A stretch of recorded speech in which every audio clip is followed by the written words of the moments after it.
The Tsavo Man-Eaters. This is an account in the self-autobiographical book from Lieutenant Colonel James Henry Patterson. It all began when Patterson landed in Mombasa in Africa at 30 years old. Mombasa had often been referred to as the island of war. Patterson was commissioned by the British based Ugandan Railway Committee to hasten results. He was to go with a medical officer to a place called Tsavo to build a bridge across the river. There were some 8,000 Indian laborers encamped for the same work.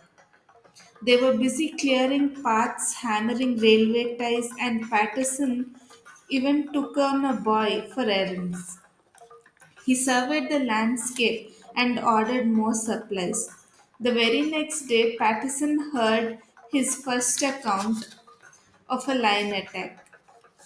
But Patterson dismissed it and he didn't find the body. So he chalked it up to desertion or that some of the other laborers were responsible. The laborers were soon discussing another disappearance, saying the devils took him. There were pug marks near the hut this time. Patterson tracked the predator, and several miles away, he found the remains of a man whom he buried.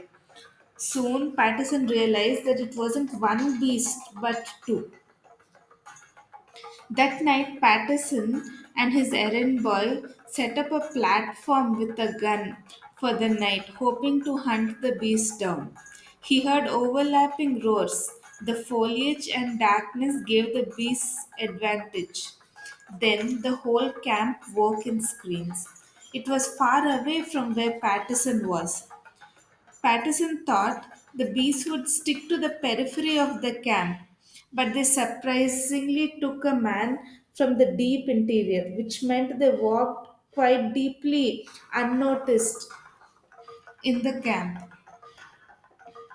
Patterson was frequently outsmarted by the lions, who did not attack the same place when Patterson was waiting for them later.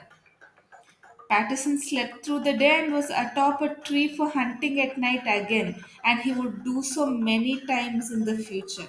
He again heard screams. This tent was in the deep interior. The bees silently passed by many huts and randomly selected this one.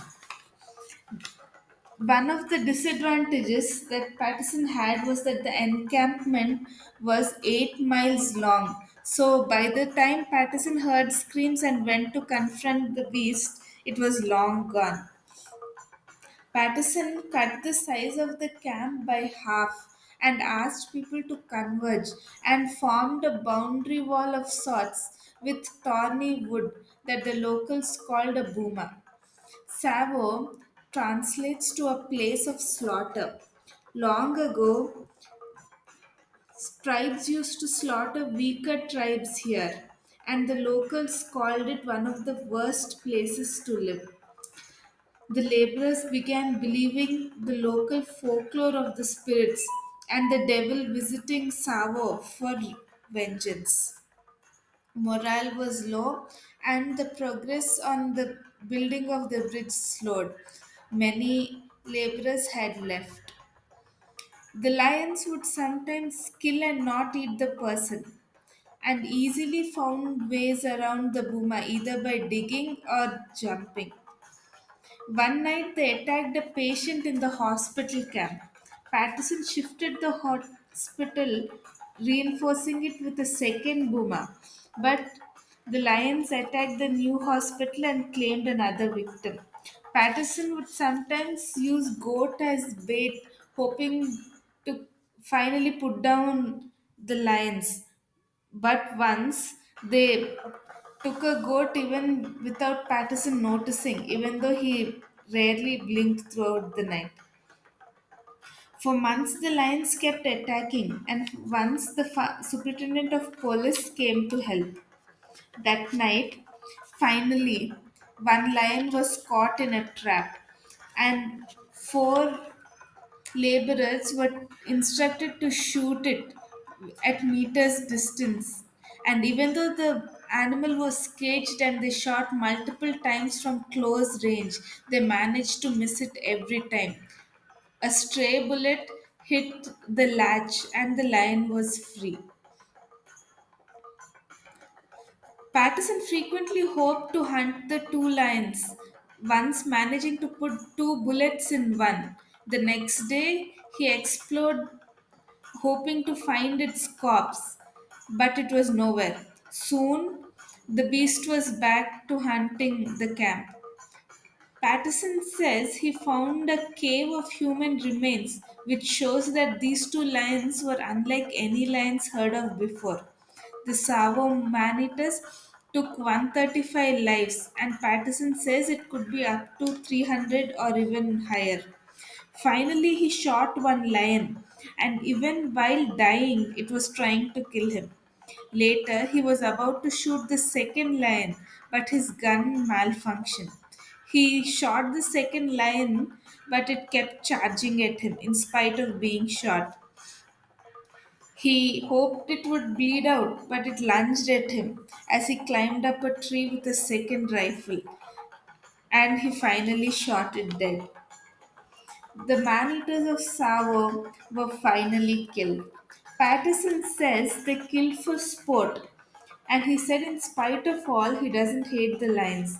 He insisted that the laborers not deface the lions for keepsakes. The Tsavo lions did not have a mane because Tsavo was too dry and thorny. Patterson did not weigh them, but he did measure their length to be over 3 meters.